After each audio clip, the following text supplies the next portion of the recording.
One wrong decision at the wrong age can cost you almost $200,000, and you will never even see it happen.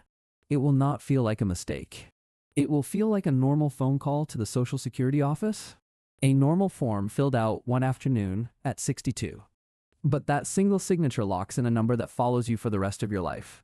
The Social Security Administration's own data shows that claiming at 62 instead of waiting until 70 creates a permanent gap of over $500 a month. Over 30 years, before any cost of living increases, that gap adds up to about $194,000. Gone. Not lost in a crash, not stolen, just quietly given away because nobody explained the math in time. And that is just one mistake. There are at least 7 more like it, hiding inside ordinary retirement decisions that millions of Americans make every single year. In the next 20 minutes, we are going to walk through every one of them. Why they happen, what they actually cost in real dollars, and exactly how to avoid each one. This is not opinion. Every number you are about to hear comes from the Social Security Administration, the IRS, the Department of Labor, Morningstar, Fidelity, and Vanguard. Stay with us, because mistake number 4 is the one that even financially careful people walk right into without realizing it. Let's start with the one that affects almost everyone. Social Security feels simple. You work, you pay in, eventually you claim, and a check shows up every month. But the age you choose to claim at is not a small detail. It is the single biggest lever you control over your entire retirement income. Here's why it matters so much. If your full retirement age is 67, claiming at 62 locks in a permanent 30% cut. Not temporary. Permanent, for as long as you live. Wait instead until 70, and you get a permanent 24% increase. On a $1,000 benefit, that is the difference between $700 a month and $1,240 a month. $540 every single month for the rest of your life. The Social Security Administration calls this base number exactly what it is. It sets the base. Whatever you lock in early becomes the foundation every future increase is built on top of. And people are living a long time on that foundation. A man turning 65 today has a life expectancy of 84. A woman, almost 87. That is up to 22 years of living with whichever number you chose. Yet, the Congressional Research Service found that 57% of new retirees claimed before age 66, and 29% claimed at the earliest possible age of 62. The most common choice is often the most expensive one. So why do so many people claim early anyway? Sometimes it is genuine need, a job loss, a health issue, no other income. But often it is simply fear, an instinct that says take the money now before something changes the rules. The data says the opposite is usually true. If you can delay even a few years, using savings or part-time work to bridge the gap, the lifetime payoff is enormous. Before you call to claim, sit down and calculate your full retirement age benefit first, then ask what delaying even 2 or 3 years actually adds, in real dollars, to every future check. That single calculation can be worth tens of thousands of dollars over your lifetime. Now here is a mistake hiding inside the first one that almost nobody talks about until it is too late. What happens to your spouse after you are gone? If a worker claims early, the math is already explained. But many people do not realize the same penalty structure follows survivor benefits too. A surviving spouse who claims early can receive only about 71% of the deceased spouse's benefit, instead of the full amount at full retirement age. On a $3,000 benefit, that gap is $855 a month. Over 30 years, before adjustments, that is over $300,000. And the Social Security Administration's own research found that nearly a quarter of widows relying on Social Security alone fall below the poverty line. The typical widow ends up living on only about 71 to 73% of what the couple had together. One check simply disappears, and the household budget does not shrink by the same percentage. This is not a minor planning detail. It is often the difference between stability and real financial hardship for whichever spouse lives longer. The fix starts years before retirement, not after. Sit down together and ask one direct question: what does our household income look like the day one of us is gone? If the answer is uncomfortable, that discomfort is exactly why this conversation needs to happen now, while there is still time to change the outcome. Mistake number 3 happens the moment people change jobs, and it is almost invisible because it feels like relief, not damage. You leave a job, you see a retirement account with a few $1,000s in it, and cashing it out feels easier than dealing with paperwork. The Employee Benefit Research Institute found that roughly 40% of people who leave a job cash out their old 401k instead of rolling it over. That single habit destroyed over $92 billion in retirement savings in just 1 year. It is one of the largest, quietest wealth destroyers in the entire retirement system. Researchers calculated that fixing this one leak through automatic rollovers could preserve close to $2 trillion in retirement savings over 40 years. $2 trillion from something as small as not cashing out a small balance. The instinct makes sense in the moment. It is a small amount, it feels insignificant. Why bother moving it? But small amounts compounding for 30 years is exactly how modest savings turn into real retirement income.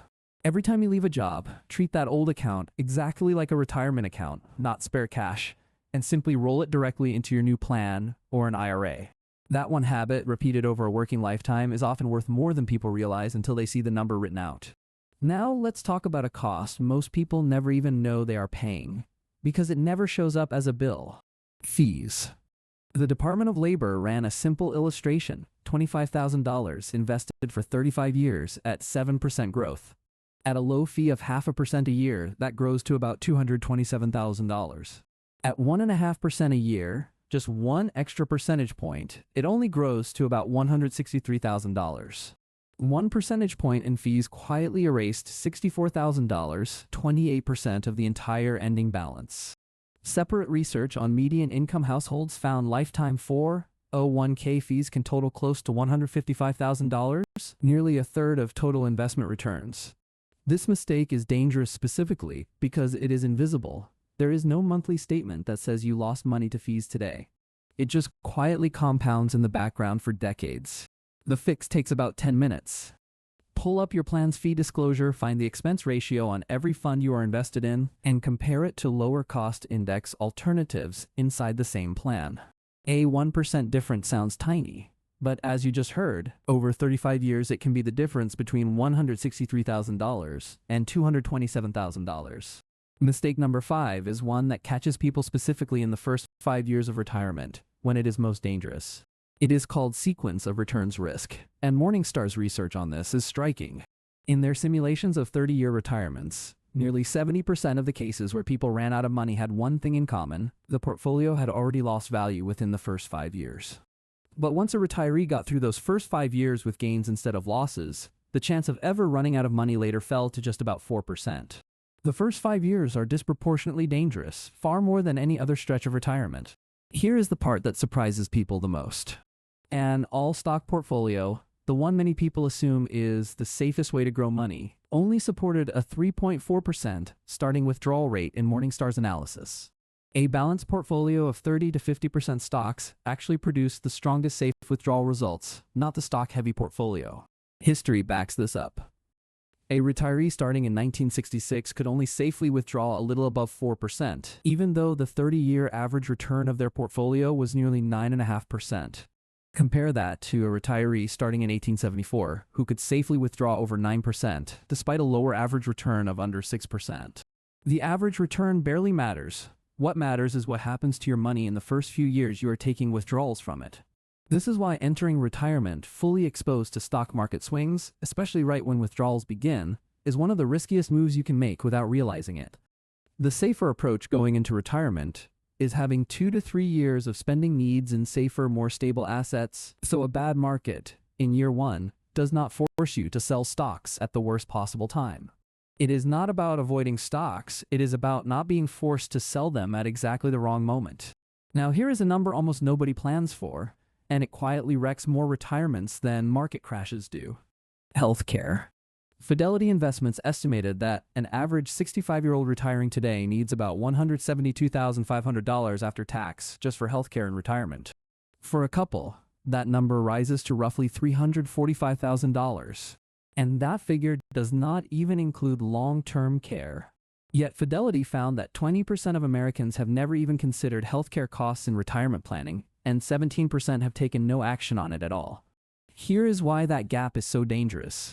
A person reaching age 65 has roughly a 70% chance of needing long-term care at some point in the years ahead. This is not a rare edge case, it is closer to the likely outcome. And the actual cost of care is severe. In-home non-medical care now averages around $80,000 a year. Assisted living averages around $74,000 a year. A nursing home semi-private room averages close to $115,000 a year, and a private room over $129,000 a year. One unplanned care episode can erase a decade of careful saving in a matter of months. The fix is not complicated. It is simply treating healthcare as a guaranteed major expense, not a maybe. Build a dedicated healthcare reserve into your retirement number from the very beginning, and look into long-term care insurance or hybrid life policies well before you need them, because pricing only gets worse with age and declining health. We are halfway through the list, and the next mistake is one that sneaks up on people who actually saved well, which is almost ironic. Taxes. In 1984, fewer than 10% of Social Security beneficiary families paid federal tax on their benefits. By 2015, that number had risen to roughly 52%, simply because the income thresholds were never adjusted for inflation. Here is exactly how the trap works. If your provisional income exceeds $25,000 filing single, or $32,000 filing jointly, part of your Social Security becomes taxable. Cross $34,000 single or $44,000 joint, and up to 85% of your benefit can become taxable. These thresholds have not moved in decades, while incomes and required withdrawals have grown, quietly pulling more retirees across that line every year.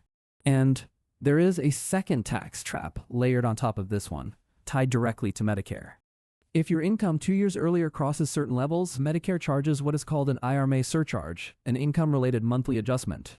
Cross even the first threshold, and your Part B premium jumps from around $203 a month to around $284, plus an extra charge on Part D, costing over $1,100 extra a year. Cross into the top tier, and Part B alone can rise to almost $690 a month, an extra cost of nearly $7,000 a year per person. This is the part that catches careful savers off guard. A single large withdrawal, a big Roth conversion, or a one-time capital gain can quietly trigger this surcharge 2 years later with no warning at the time. The lesson here is not to avoid withdrawals. It is to plan the timing and size of them deliberately, watching your provisional income and your modified adjusted gross income the same way you would watch a speed limit. Mistake number 8 involves a tool that is genuinely useful, but only when it is used carefully, the Roth conversion. Morningstar's research points to a specific window, the years after retirement, but before Social Security and required withdrawals begin, often called the Roth conversion zone. During this stretch, income is frequently lower, which means converting traditional retirement funds to a Roth can happen at a lower tax cost than waiting until later. Done well, this can reduce future required withdrawals, lower future tax torpedoes on Social Security, and smooth out your tax bill across your whole retirement instead of taking one huge hit later. But Morningstar also flags the most common way people get this wrong: converting too much at once. Conversions are generally permanent, you cannot undo them, and converting too aggressively can push you into a higher tax bracket, or straight into that Medicare surcharge we just covered. There is one more detail that trips people up specifically: paying the conversion tax bill from outside the account, with separate savings, rather than pulling it out of the IRA itself. Paying the tax with outside cash lets the entire converted amount keep growing tax-free, while pulling the tax from inside the account shrinks the very growth you were trying to capture. The smart approach is small, deliberate conversions over several years, guided by exactly where your income sits relative to the next tax bracket and the IRMAA thresholds, not one large convert everything decision made in a single afternoon. Now to required minimum distributions, the mistake hiding inside what feels like a smart, patient strategy. Required minimum distributions begin at age 73, and many people assume that waiting as long as legally possible to take the very first one is automatically the wise move. Morningstar's research says that instinct is often backwards. If you delay your first required distribution to the last legal date, the following April, you can end up forced to take 2 required distributions inside the same calendar year, since the next year's deadline is still December 31st. Doubling up taxable income in a single year can push you into a higher bracket and trigger exactly the Medicare surcharge we already covered, the opposite of the outcome people were trying to achieve by waiting. And missing a required distribution entirely carries a real penalty, a 25% excise tax on the shortfall, reduced to 10% only if it is corrected quickly. There is a smarter tool here for anyone charitably inclined. Qualified charitable distributions allow up to $108,000 to move directly from an IRA to charity, satisfying some or all of that year's required distribution while avoiding ordinary income tax on the amount given. The other outdated assumption Morningstar challenges is the old order: spend taxable accounts first, then traditional retirement accounts, then Roth accounts last. In many cases, accelerating some traditional withdrawals during genuinely low tax years, before Social Security and required distributions kick in, reduces the size of the tax problem later, while Roth funds are saved strategically for the year's income spikes. Roth accounts have one underrated advantage in this entire picture. They are not subject to required distributions during your lifetime at all, making them one of the few legal tools left to control your taxable income later in retirement. We have one more mistake to cover, and it might be the most dangerous because it does not look like a retirement mistake at all. It looks like an emergency. Early withdrawals. Most withdrawals from retirement accounts before age 59.5 trigger a 10% penalty on top of regular income tax. Vanguard found that hardship withdrawals rose to about 6% of eligible participants, up from 5% just the year before, more people treating long-term retirement savings like an emergency fund. Participants earning under $100,000 were about 3.5 times more likely to take one of these withdrawals, and roughly 7 in 10 of those withdrawals went toward avoiding eviction, foreclosure, or paying for medical care.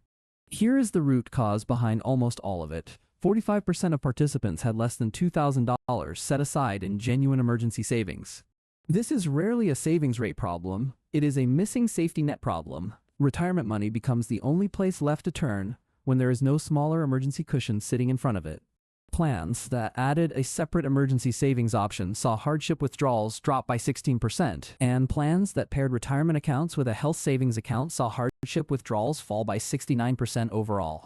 The fix is straightforward to state. Even if it takes discipline to build, keep a real cash cushion completely separate from retirement accounts, so a car repair or a medical bill never has to come out of money that was meant to compound for 30 years. That cushion is not just convenience, it is the wall that keeps one bad month from becoming a permanently smaller retirement. So here's where all 8 of these mistakes actually leave us. None of them are about being bad with money. They are about timing, about a single early decision, a single skipped calculation, a single emergency that reached into the wrong account. A survey of recent retirees found that 55% regretted how they saved for retirement, and only 20% made it through retirement relying purely on guaranteed income without ever touching savings early. The other 80% are living proof that even careful people fall into these patterns simply because nobody laid out the actual numbers in time. You now know more about these 8 specific traps than most people will ever learn before they retire. But there is one mistake we have not covered yet, one tied directly to Medicare timing, that catches even people who delayed Social Security perfectly, thinking they had done everything right. That single coordination error alone can lock in a penalty that follows you for life, and we break it down completely in the next video. If even one of these 8 numbers changed how you think about your own plan, that next video is where the rest of this puzzle comes together.